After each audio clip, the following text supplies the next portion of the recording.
पत्रिका व्रत के बारे में बहुत सी भ्रांतियां हैं। लोग बहुत गलत सलत यही सही प्रचार कर रहे हैं और लोगों से 2 दिन 3 दिन 4 दिन तक सहवा दिया करते हैं। यह बहुत ही गलत बात है। बिना शास्त्र देखे हुए, बिना शास्त्र पढ़े हुए जो मन में आता है सो कह देते हैं।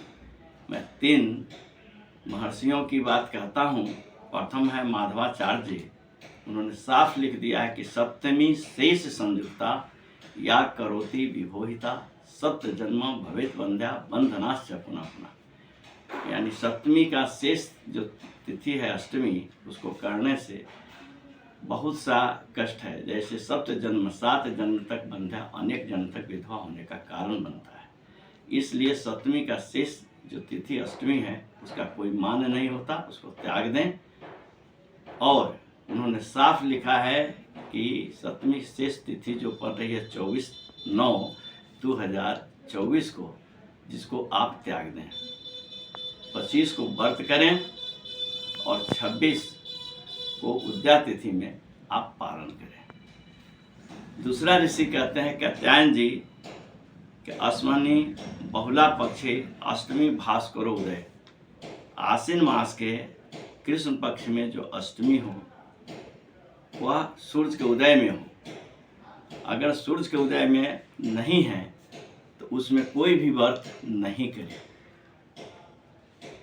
उदय चाष्टमी, दूसरा उन्होंने स्पष्ट कहा है कि थोड़ा सा भी उदय में अगर चाष्टमी अष्टमी तिथि मिली हो और भर दिन नवमी हो तो स्त्री उसी व्रत को करे।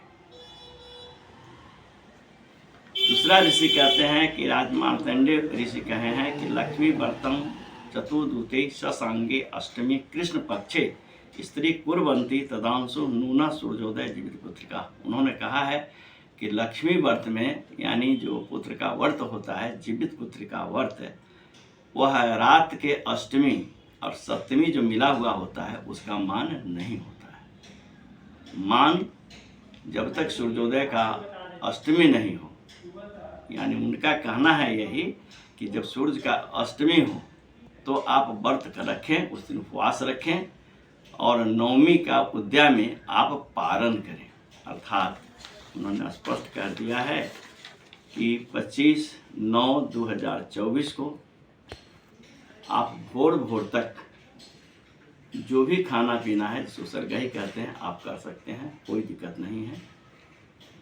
और 25/9/2024 को सूर्य उदय के बाद व्रत रखें और 26/9/2024 को आप सूर्य उदय के बाद पारण करें। फिर से सुन लीजिए, 24/9/2024 मंगलवार को भोर भोर तक आप जो भी सरगही उगही करना है कर लें, उसमें अष्टमी का मान नहीं है। और बुधवार 25/9/2024 को सूर्य उदय के बाद आप उपवास करें और 26/9/2024 को बृहस्पतिवार को सूर्य उदय के बाद आप पालन करें। इसमें कोई शंका नहीं। इस तरह से व्रत का पालन करें, बड़ा कल्याणप्रद हो।